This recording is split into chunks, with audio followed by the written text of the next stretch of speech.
who is this is finally their year player, maybe your breakout player under the radar this year? Right here. So this is my favorite question that we got from Reddit. This one was a lot of fun to talk about and just kind of rack my brain on, Johnny. So we're sitting here, we're cruising around Reddit.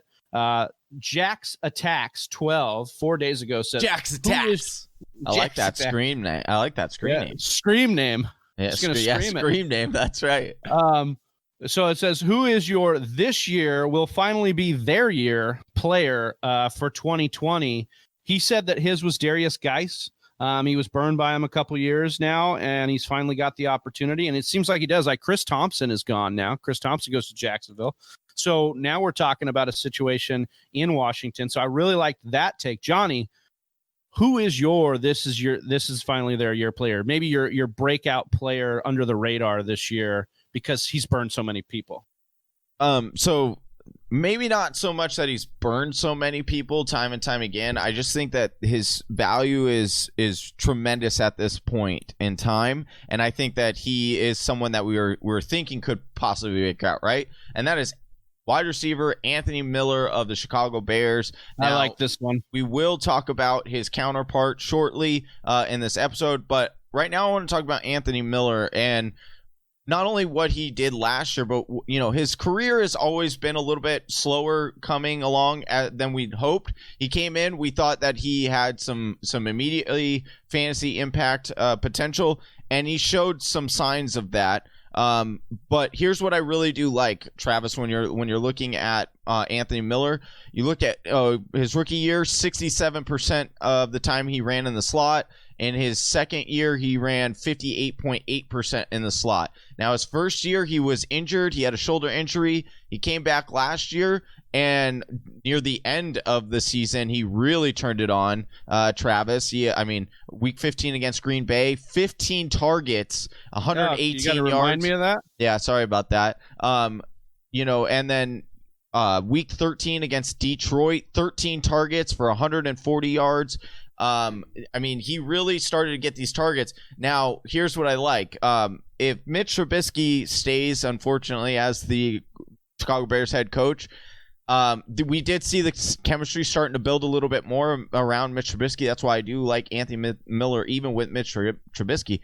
But, oh, man, you're telling me BDN has the potential to step in there. And what did we see with BDN last preseason that just made fantasy community just go absolutely nuts and go haywire? We saw him consistently hooking up with D.D. Westbrook, who, guess what, played in the slot. This is like magic. This is like when a great opportunity meets this wonderful magic that we call fantasy football. And I don't even know where I'm going with this, and I don't even know what I'm doing with my hands, but it just seemed right. Just like Anthony Miller seems right this year. You like what Johnny, he showed last year, Travis. Johnny, you're never not a source for unbridled passion here, and you have been on the Anthony Miller hype train maybe since Anthony Miller was born. I watched him back when he was Pee-wee playing Pop Warner. Yeah, Pop Warner days. Look, I think you've got a point here. I think that if anybody fits more of the play style for Nick Foles, it's Anthony Miller. I think, had Trey Burton stayed, who's an established vet, I would have really liked Trey Burton too. But like them drafting Cole Kmet doesn't scare me as far as Miller's targets are concerned, because that guy will probably need time to develop into the NFL. And rookie tight ends statistically don't take a lot of volume. 85 targets last year. 85 targets. I really think that Anthony Miller has a shot to be that guy. Like we're saying, it's finally their year. Now, this one's a little bit of a cheat for me because technically Evan Engram has already been tight end number 5. He was tight end number 5 in 2017.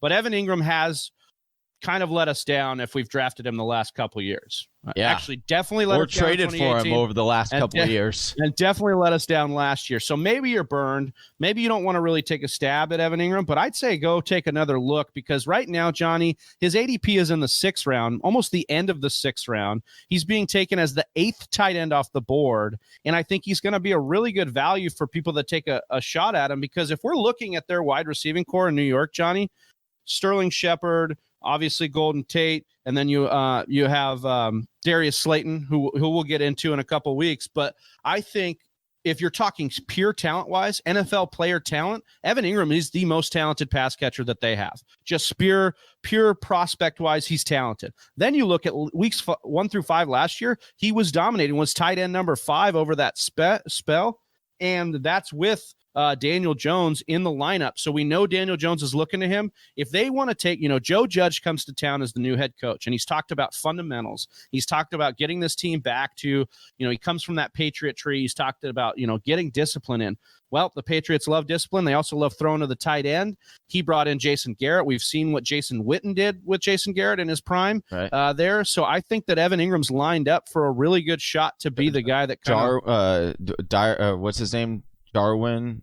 Blake Jarwin. He had a really good success for the tight end position under Jason Garrett. So I just think that there's an opportunity here for Evan Engram to actually be the focal point of the passing attack for the Giants. I do love Darius Slayton. I've got him in my dynasty league. I think he's got a shot here. But Evan Engram, if you're going to bet on talent and opportunity, Evan Ingram's the bet here. Let me ask you this: are you worried with Golden Tate being there and possibly taking, because we saw a lot of Evan Ingram's workability was in that middle of the field, those short intermediate routes, and those seem to be taken by Tate. So do you think that with Tate being there and those two not really having the ability to play with each other? I would say yes, if Evan Engram didn't project as such a versatile tight end. Evan Engram is essentially a wide receiver at the tight end position. Yeah. And so they'll find ways to use him. They will move him all over the place.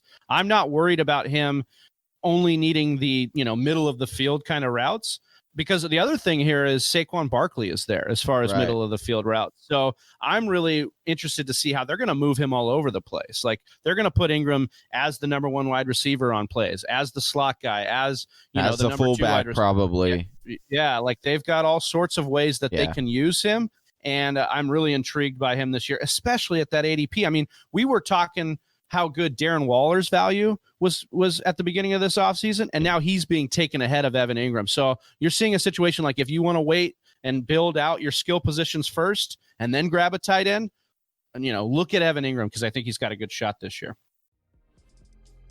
Thank you for listening to the Fantasy Whisperers podcast. You can hear more from John and Travis on Google Play, SoundCloud, and iTunes. You can also follow us on Instagram, Facebook, and Twitter at TF Whisperers.